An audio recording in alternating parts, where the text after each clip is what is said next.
மதுரை மக்களை எங்க தெரியுமா இருக்கேன்? நம்ம கரும்பு சிற கடைங்க காம்ரேட் கரும்பு மதுரையில் எங்க இருக்குன்னா பைபாஸ், காலவாசல் பைபாஸ் போற வழியில தான் பார்த்தேன்.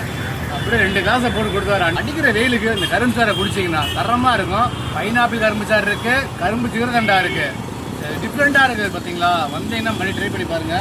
சத்யா காலவாசல் வந்து சத்யா ஏஜென்சிக்கு ஆப்போசிட்ல இருக்குங்க. இந்த கடை எங்க இருக்குன்னா காலவாசல் சத்யா ஏஜென்சி ஆப்போசிட். அடிக்கிற வெயிலுக்கு ஒரு நாளைக்கு தண்ணி குடிக்கிறோமோ இல்லையோ, போகும்போது வரும்போது கரும்பு சாப்பிடலாம். இந்த கடை மதுரைக்குள்ள காலவாசலில் தான் இருக்குது. சாப்பிட்டு டேஸ்ட் எப்படி இருக்குன்னு கமெண்டில் சொல்லுங்கள். அது மட்டும் இல்லை, நம்ம அண்ணன் கடையில் பைனாப்பிள் கரும்பு சாறு இருக்குது, சர்பத்து கரும்பு சாறு இருக்குது. வெரைட்டியாக பண்ணிக்கிட்டு இருக்காரு. பிச்சு விட்ருவார். டேஸ்ட்டும் பார்த்தீங்கன்னா நொறுக்கி விட்ருவாங்க. வேறு லெவல் அல்டிமேட்டாக இருக்கும். மதுரைக்குள்ள இந்த கடை எங்கே இருக்குன்னா காலவாசல் தாங்க. நம்ம பைபாஸ் போகிற வழியிலே இந்த கடை இருக்குது. ட்ரை பண்ணிவிட்டு ஒரு விசிட்டை போட்டு போங்க. குளுன்னு குடிக்க நம்ம கடைக்கு போகலாம். பாரம்பரியமான கடைகள்னால் நம்ம கடை தான். சாப்பிட்டு பாருங்கள்.